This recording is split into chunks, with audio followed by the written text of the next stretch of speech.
মানিক বিশ্বাস ভাই, হুম। আপনার জীবনের কাহিনী একটু যদি তুলে ধরতেন খুব ভালো লাগতো। জীবনের কাহিনী আছে কি ভাই, অনেক দিন আদায় হয়ে প্রবলেম সলভ করে বিদেশ আসলাম। বিদেশ আসার পরের থেকে অনেক সমস্যা।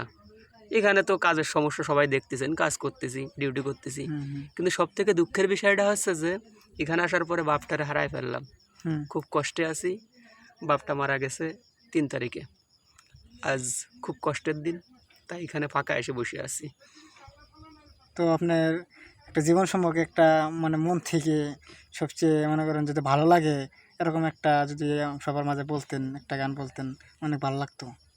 বলা মানে কি যে আসলে আমি একটু মাঝে মাঝে গান পছন্দ করতাম, তাই গান তো আসলে ওইভাবে গাওয়া যায় না, তো মনের আপনার খুব কষ্টে। সবচাইতে মানে মানে পছন্দের গান, মানে সবচাইতে আপনার যে একটা পছন্দের গান আছে সেই গানটাই বললে আমরা মানে সবচেয়ে আমাদের ভালো লাগবে আর কি, যে মানিক ভাই একটা পছন্দের গান বললো আমাদের মাঝে খুব পছন্দ, ভালো লাগবে আর কি। হ্যাঁ হ্যাঁ, বুঝতে পারছি। পছন্দের গান মানে কি যে যেহেতু আমার বাবা চলে গিয়েছে, সে যেন স্বর্গবাসী হয় এই কামনা করি।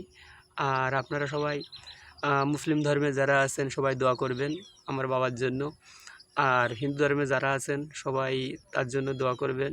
আর সে যেন অবশ্যই স্বর্গবাসী হয়। যাই হোক, বেশি কথা না বলে একটু গান করছি বাবার উদ্দেশ্য করে। আমার বাবার মুখে প্রথম যেদিন শুনেছিলাম গান, সেদিন থেকে গানই জীবন, গানই আমার প্রাণ।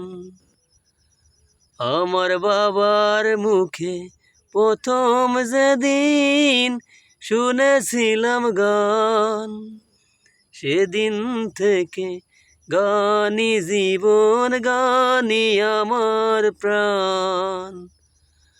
আমার বাবার মুখে বাবা যেন স্বর্গে বসে গাইছেন সেই গান, যে গান শুনে সপেছিল মা বাবাকে মন প্রাণ। সেই গানই আমার জীবন মরণ, গানই যেন প্রাণ। আমার বাবার মুখে প্রথম যেদিন শুনেছিলাম গান, সেদিন থেকে গানই জীবন, গানই আমার প্রাণ। আমার মায়ের আদেশ বাবার মতো গাইতে হবে গান, সেদিন থেকে গানই জীবন।